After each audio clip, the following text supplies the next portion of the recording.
আসসালামু আলাইকুম রহমতুল্লাহ। আলহামদুলিল্লাহ ওসলাতুল্লাহি আম্মা বাদ।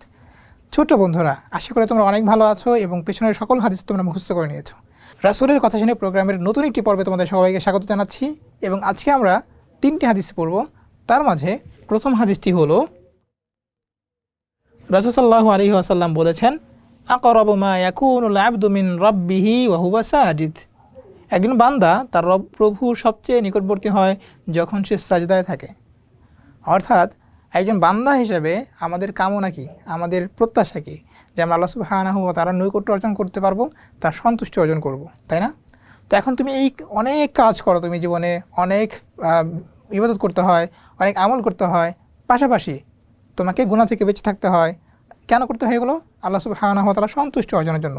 কিন্তু রাসূল বলেছেন কোন কাজটা তোমাকে আল্লাহর সবচেয়ে বেশি কাছাকাছি করতে পারে এবং খুব সহজে করতে পারে এবং আল্লাহর সন্তুষ্টি অর্জন করতে পারো, তা কি? তা হলো সাজদা করা, আল্লাহ সুবহানাহু ওয়া তাআলাকে সাজদা করা। এবং সাজদা আল্লাহ সুবহানাহু ওয়া তাআলার কাছে অনেক বেশি প্রিয়।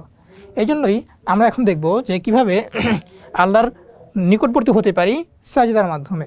তো এই যে রাসূলুল্লাহ সাল্লাল্লাহু আলাইহি ওয়াসাল্লাম যে বললেন যে সাজদার মাধ্যমে বান্দা তার রবের কাছাকাছি হতে পারে, নিকটবর্তী হতে পারে, তা কীভাবে এখন আমরা এই হাদিসগুলো থেকে শিখব যে কী করলে আমরা কোন কোন ক্ষেত্রে সাজদার মাধ্যমে আল্লাহ সুবহানাহু ওয়া তাআলার নিকটবর্তী হওয়া যায়।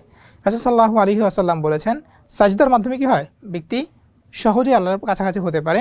এবং আল্লাহ সুবহানাহু ওয়া তাআলা এই কথাটি বলেছেন যে ইযা সাআলাকা ইবাদি ফাইন্নী করিব, যে আপনার বান্দারা যখন আমার সম্পর্কে জিজ্ঞেস করে আপনার কাছে, আপনি বলবেন যে আল্লাহ কি আছেন? আমাদের কাছাকাছি আছেন। তো এই কাছাকাছিটাকে আরও বেশি কাছাকাছি করতে পারি সাজদার মাধ্যমে। যেমন সূরা আলাকা আল্লাহ সুবহানাহু ওয়া তাআলা বলেছেন ওয়াসজুদ ওয়াকতারিব, সাজদা দাও আর আমার নিকটবর্তী হয়ে যাও। তো সাজদার মাধ্যমে কী হয়? বান্দা আল্লাহর নিকটবর্তী হতে পারে। তো এখন আমরা দেখব যে এই হাদিসটা আমরা কীভাবে আমল করব।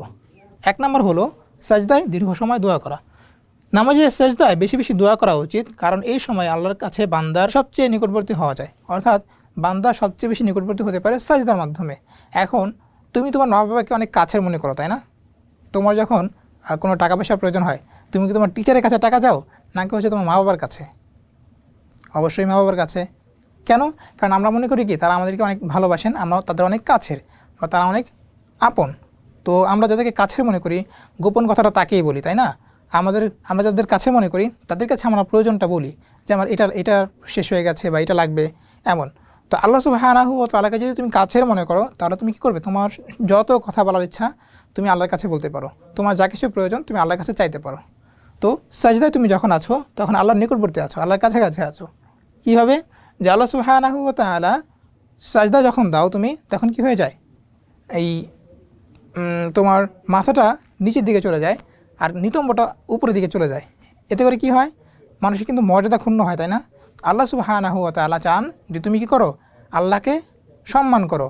এবং আমরা গত ক্লাসের হাদিসে পড়েছিলাম যে আল্লাহর জন্য কেউ যদি নত হয়, আল্লাহ তাকে উন্নত করে দেন। অর্থাৎ কেউ যদি আল্লাহ সুবহানাহু ওয়া তাআলার জন্য বিনয়ী হয়, মাথা নিচু করে, আল্লাহ তার মাথা উঁচু করে দেন। তো তুমি যদি সাজদায় তোমার মাথাকে নিচু করো, আল্লাহ সুবহানাহু ওয়া তাআলা কী করবেন? তোমার মাথাকে উঁচু করে দেবেন। কীভাবে? যে আল্লাহ সবার মাঝে তোমার মর্যাদা বৃদ্ধি করে দেবেন, সবাই তোমাকে সম্মান করবে। তো আমরা মানুষের সম্মানের জন্য করব না, বরং আল্লাহর জন্য করব। হ্যাঁ, তো এই সাজদায় যখন যাই তখন আমরা কী করি? আল্লাহ সুবহানাহু ওয়া তাআলাকে সম্মান জানাই এবং এর মাধ্যমে আল্লাহর নৈকট্য অর্জন করা যায়। তো তোমার যেহেতু আল্লাহর সাথে নৈকট্য লাভ করেছো বা কাছাকাছি হয়েছো, তোমার যা কিছু প্রয়োজন সে অবস্থা তুমি আল্লাহর কাছে চেয়ে নাও। 2 নম্বর, কঠিন সময়ে আল্লাহর কাছাকাছি থাকা। যখন কেউ বিপদে পড়ে বা কষ্ট থাকে, তখন সাজদায় গিয়ে আল্লাহর কাছে সাহায্য প্রার্থনা করা উচিত, কারণ এটি আল্লাহর নৈকট্য লাভের উপায়। অর্থাৎ তোমার কোনো কিছু প্রয়োজন বা কোনো বিপদে পড়েছো, কোনো সংকট যাচ্ছে বা কোনো অস্থিরতা কাজ করছে ভেতরে, দুশ্চিন্তা কাজ করছে, এই অবস্থায় তুমি কী করবে? সাজদায় চলে যাবে এবং আল্লাহ সুবহানাহু ওয়া তাআলার কাছে সেই সমস্যা থেকে উত্তরণের উপায় খুঁজে নেবে। তো কঠিন সময়ে বা বিপদের সময়ে যদি আমরা আল্লাহর কাছে সাজদা করি, তাহলে কী হবে? আমরা এটা প্রমাণ করছি যে আমাদের আপনজন একমাত্র আল্লাহ সুবহানাহু ওয়া তাআলা। সাধারণত তুমি যখন ব্যথা পাও বা ভয় পাও, তুমি কী করো? তুমি দৌড় দিয়ে তোমার আম্মুর কাছে চলে যাও, তাই না? বা হচ্ছে তোমার পাশাপাশি যদি তোমার আব্বু থাকে তাহলে তার কাছে চলে যাও, তারপর কী করো? তাকে জড়িয়ে ধরো, তাই না? তো তুমি যদি আল্লাহকে আপন মনে করো, তাহলে তুমি কী করবে? আল্লাহকে জড়িয়ে ধরবে। কীভাবে? সাজদার মাধ্যমে। বুঝে গেল? তো আল্লাহ সুবহানাহু ওয়া তাআলার কাছে আমরা সাজদা করব, তার কাছে দোয়া করব এবং আমরা যে সমস্যায় পড়েছি সেই সমস্যা থেকে সমাধানের উপায় খুঁজে নেব সাজদার মাধ্যমে। 3 নম্বর হলো তাহাজ্জুদের সময় সেজদা করা।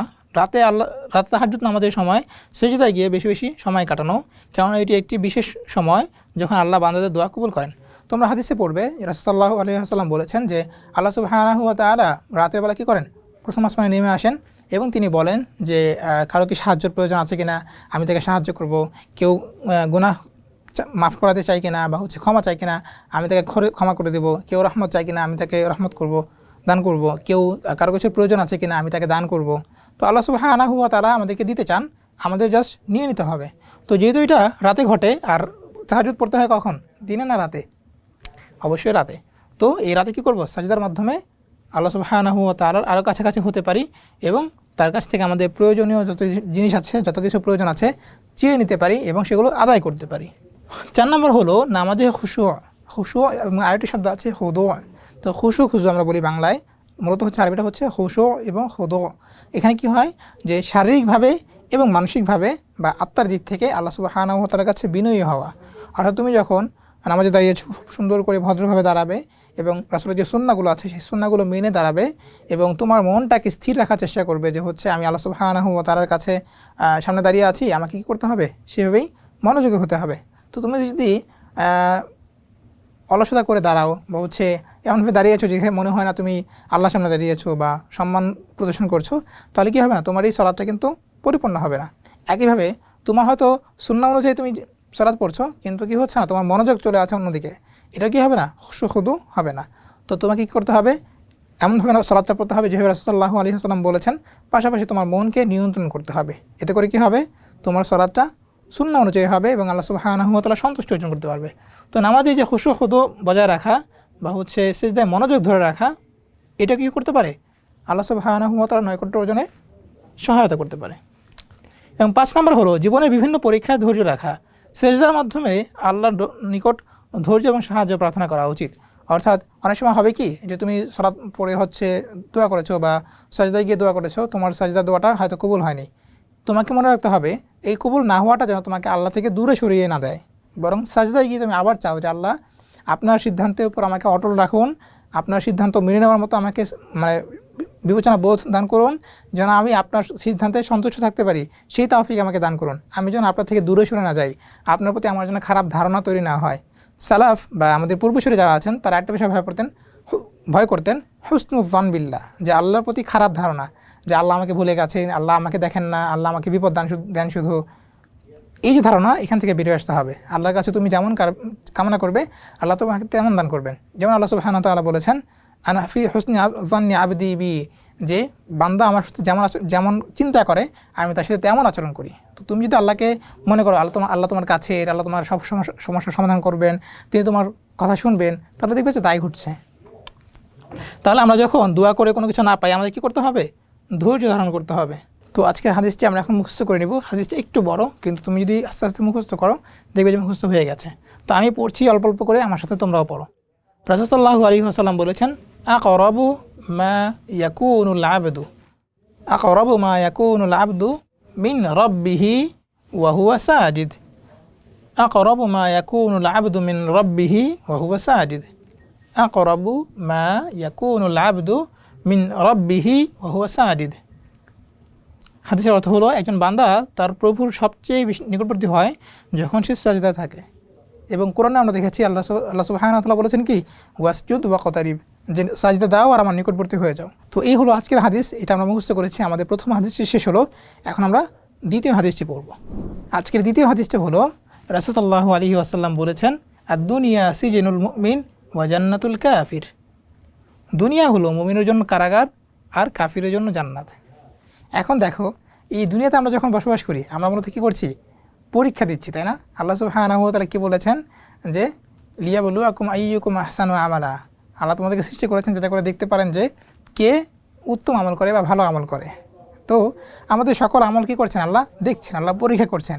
তুমি খাতায় যখন প্রশ্নের উত্তর দাও তখন কি করো, কোনটা ভুল হচ্ছে কোনটা সঠিক হচ্ছে বুঝতে পারো না, বা অনেক সময় বোঝা যায় না, কিন্তু আল্লাহ শিক্ষক যিনি আছেন তিনি কী করেন, বুঝতে পারেন।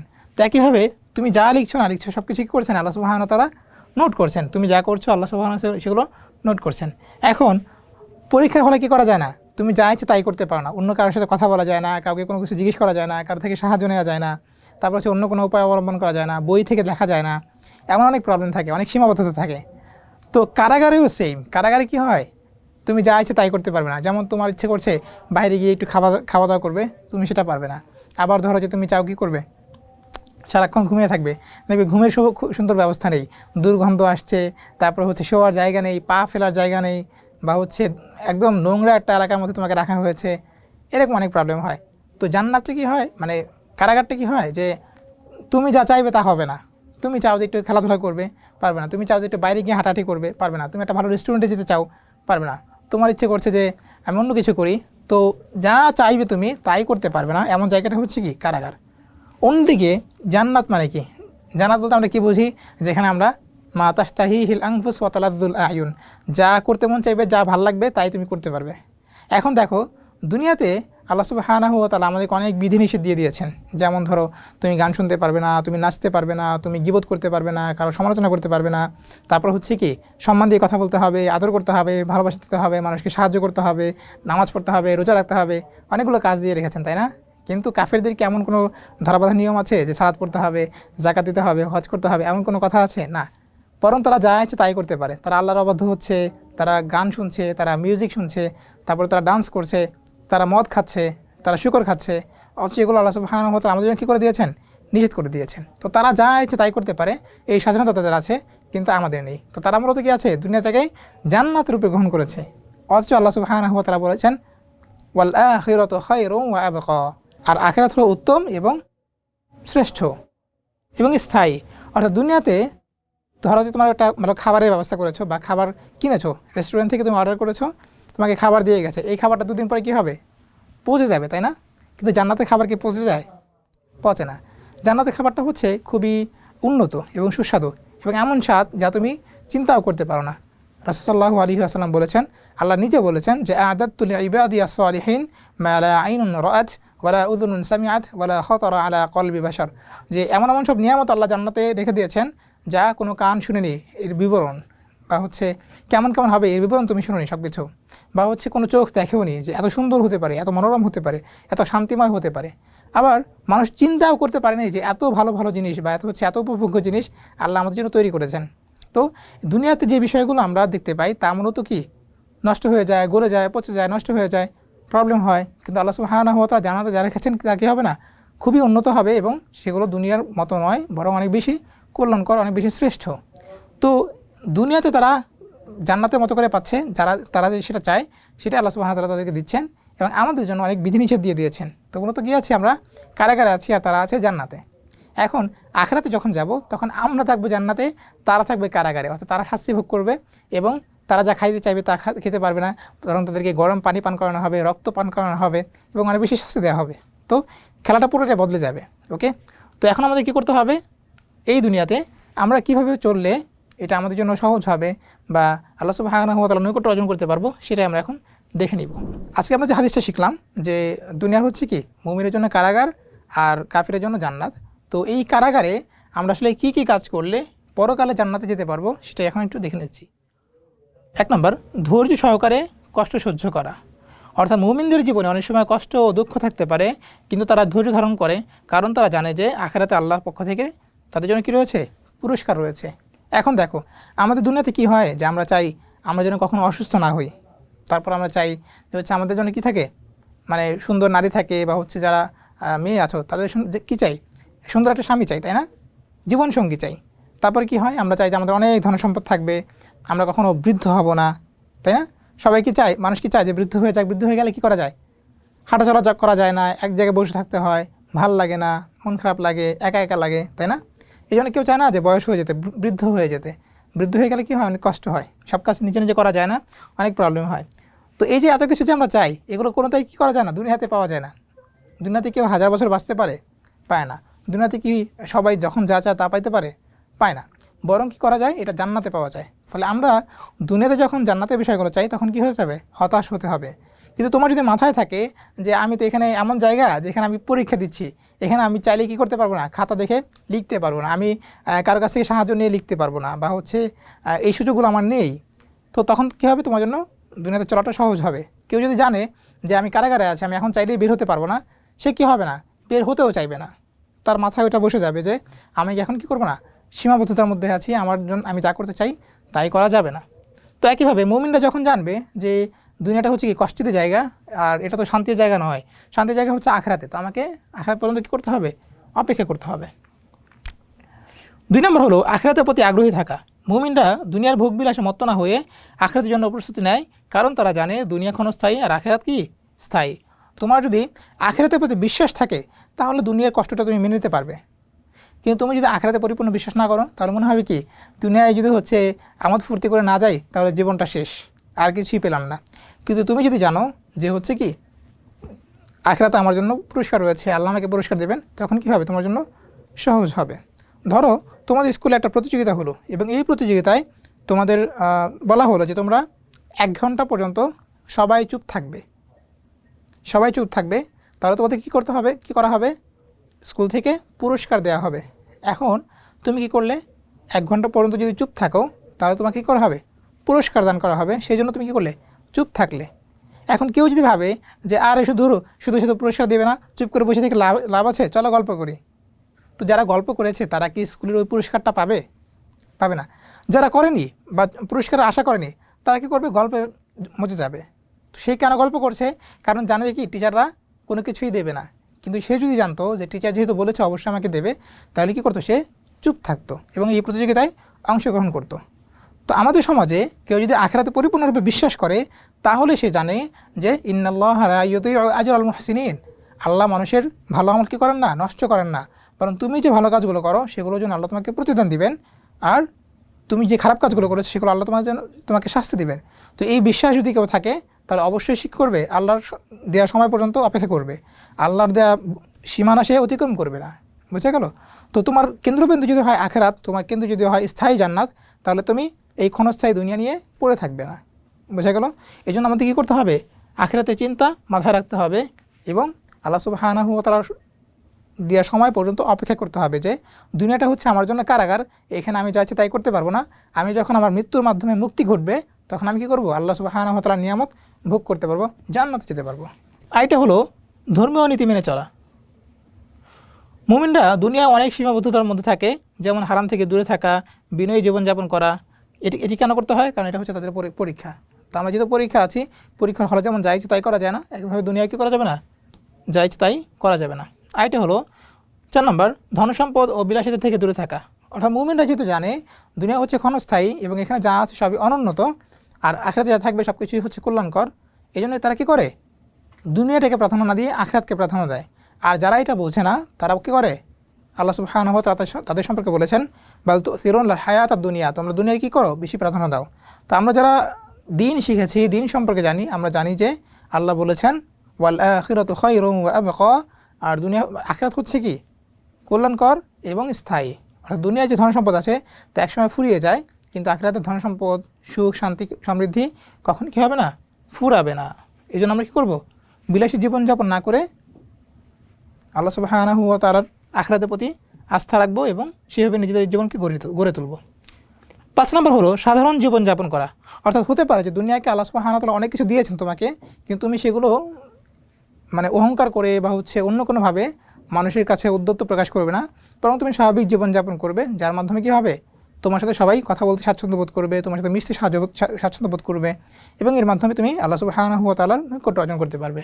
তো তুমি যদি দুনিয়াতেই সুখ শান্তির মতো করে থাকতে চাও তাহলে কী হবে, আখিরাতের প্রতি তোমার আগ্রহ থাকবে না, আগ্রহ কমে যাবে। এই জন্য দুনিয়াতে তোমার সামর্থ্য থাকা সত্ত্বেও কষ্টের জীবনযাপন যদি করো তাহলে আখিরাতের প্রতি তোমার এই আগ্রহ থেকে যাবে এবং তুমি চাইবে যে আল্লাহ সুবহানাহু ওয়া তাআলা কী করুন, আমাকে এর চাইতে উত্তম প্রতিদান দান করুন।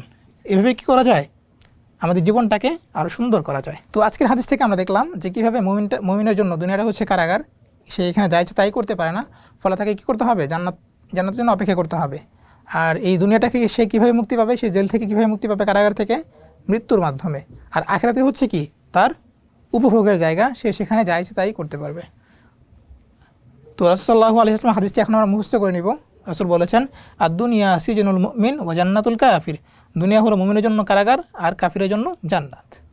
আদ-দুনিয়া সিজনুল মুমিন ওয়া জান্নাতুল কাফির, আদ-দুনিয়া সিজনুল মুমিন ওয়া জান্নাতুল কাফির। আমি পড়ছি, আমার সাথে তোমরাও পড়ো। আদ-দুনিয়া সিজনুল মুমিন ওয়া জান্নাতুল কাফির। আদ-দুনিয়া সিজনুল মুমিন ওয়া জান্নাতুল কাফির। দুনিয়া হলো মুমিনের জন্য কারাগার, আর কাফিরের জন্য জান্নাত। দুটি হাদিস আমরা সম্পন্ন করেছি, এখন আমরা তৃতীয় হাদিসে চলে যাব। রাসূল সাল্লাল্লাহু আলাইহি ওয়াসাল্লাম বলেছেন, ইন্না আহাব্বাল আ'মাল ইলাল্লাহ আদওয়ামুহা ওয়া ইন কাল্লা। অর্থাৎ নিশ্চয়ই আল্লাহর কাছে সবচেয়ে প্রিয় আমল হলো যে আমল ধারাবাহিক হয়, যদিও তা অল্প হয়। অর্থাৎ তুমি যদি অল্প আমল করো কিন্তু যদি প্রতিদিন করো, ধারাবাহিকতা বজায় রেখে করো, তাহলে এটি কী হবে? আল্লাহরা এতে সন্তুষ্ট হন। কেন? কারণ তুমি কী করছো? ধারাবাহিকভাবে এই কাজটা করছো। তো আরেকটা কথা বলা হয় যে আল ইস্তিকামাত বারাকা। তো ইস্তিকামা মানে হচ্ছে যে ধারাবাহিকভাবে কোনো কাজ করা, এবং এই কাজের মাধ্যমে কী হয়? বরকত লাভ করা যায়। তো এখন আমরা দেখব যে এই হাদিসটি কীভাবে আমাদের জীবনে বাস্তবায়ন করতে পারি, এবং ছোট ছোট কাজ কীভাবে আল্লাহ সুবহানাহু ওয়া তাআলা নৈকট্য অর্জনে সাহায্য করে এবং আল্লাহর কাছে আমাদেরকে প্রিয় করে তোলে, সেটাই আমরা এখন দেখব। আমাদের হাদিসের খুবই গুরুত্বপূর্ণ কিছু অংশ আমরা এখন আলোচনা করব। তা হলো 1 নম্বর, ধারাবাহিকভাবে কোরআন পড়া, অর্থাৎ প্রতিদিন অল্প পরিমাণ কোরআন তেলাওয়াত করা, যেমন 1 পৃষ্ঠা বা কয়েকটা আয়াত, কিন্তু তা নিয়মিত করা। অর্থাৎ দেখা গেল যে তুমি একদিন অনেক বেশি তেলাওয়াত করেছো, কিন্তু 1 সপ্তাহ জুড়ে তোমার আর কোনো খবর নেই, তুমি আর কোরআন পড়ছো না, কোরআন ছুঁয়েও দেখছো না। এটা না করে তুমি যদি প্রতিদিন একটু একটু করে পড়তে, আল্লাহ সুবহানাহু ওয়া তাআলা কী করতেন? এতে সন্তুষ্ট হতেন। অর্থাৎ প্রতিদিন তোমাকে 1 জুজ না পড়ে, 1 পারা না পড়ে তুমি যদি 1 পৃষ্ঠা করে পড়ো এবং ধারাবাহিকভাবে পড়ো, এটা কী হবে? আল্লাহ সুবহানাহু ওয়া তাআলা এতে বেশি খুশি হবেন। একদিন পড়লে অন্য দিন পড়লে না, এতে করে কী হবে? কোরআনের সাথে তোমার সম্পর্ক নেই তা বোঝা যাবে। অর্থাৎ তুমি যদি প্রতিদিন কোরআনের জন্য সময় ব্যয় করো, তার মানে হচ্ছে কোরআনকে তুমি ভালোবাসো, তুমি কোরআনের সাথে লিভ করো, কোরআনকে তুমি যাপন করছো। ফলে তোমার কোরআন নিয়ে একটা চিন্তাভাবনা আছে, কোরআনে যদি তোমার সময় ব্যয় করছো, এই বিষয়টা নিশ্চিত হবে। আর যত বেশি কোরআন নিয়ে বসবে, তত বেশি তুমি তোমার দিন সম্পর্কে জানতে পারবে, তোমার জীবন সম্পর্কে জানতে পারবে, এবং আল্লাহ তোমাকে কি বলতে চান সেই কথাগুলো তুমি শুনতে পারবে। তো এই জন্য আমরা কী করবো?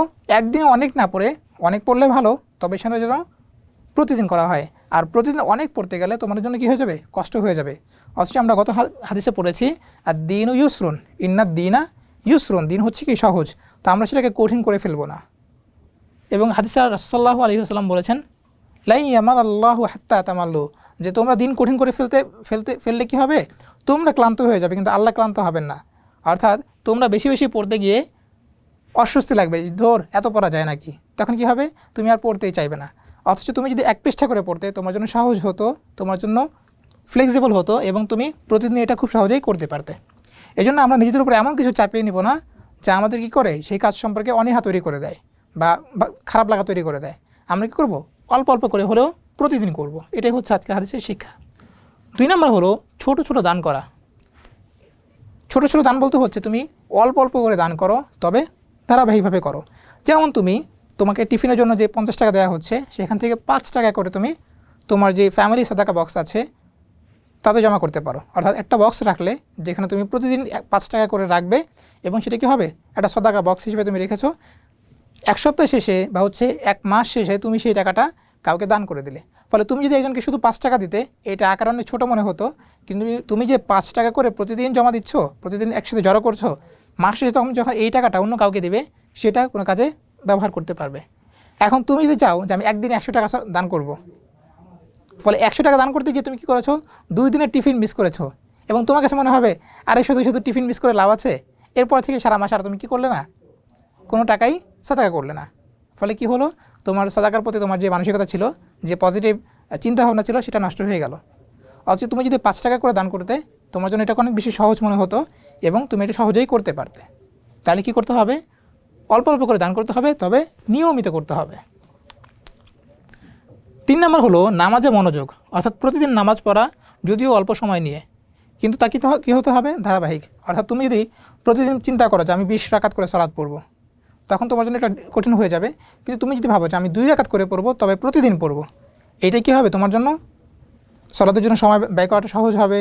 তুমি যখনই চাও 5 মিনিট সময় পেয়েছো, 5 মিনিটে তুমি 2 রাকাত সালাত পড়তে নিতে পারবে। কিন্তু 5 মিনিটে বা 10 মিনিটে তো 10 রাকাত সালাত পড়া সম্ভব না, তাই না?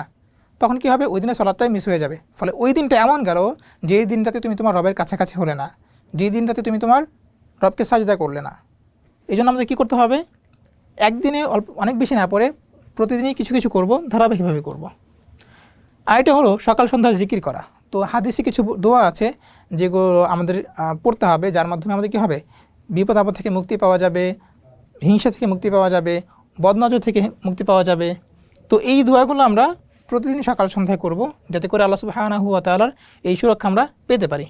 তো নিয়মিতভাবে সকালে ও সন্ধ্যায় ছোট ছোট দোয়া করা, এগুলো আমাদের কী করবে, সেই দোয়াগুলোর অর্থ যদি তুমি বুঝতে পারো, তাহলে দেখবে যে আল্লাহ সুবহানাহু ওয়া তাআলার কাছে তুমি কী চাইছো এবং কীভাবে তিনি তোমাকে সেটা দান করছেন।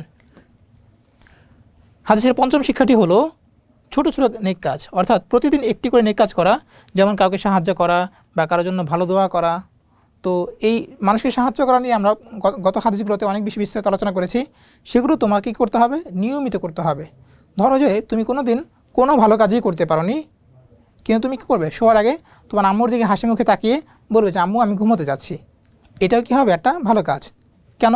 কারণ আমরা হাদিসে পড়েছি তাবাসসুমুকা ইলা ওয়াজহি আখিকা লাকা সাদাকা, যদি তুমি তোমার মুসলিম ভাইয়ের দিকে বা কারোর দিকে যদি হাসি মুখে তাকাও, সেটাও কী হবে, একটা সদাকা বলে গণ্য হবে, একটা ভালো কাজ বলে গণ্য হবে।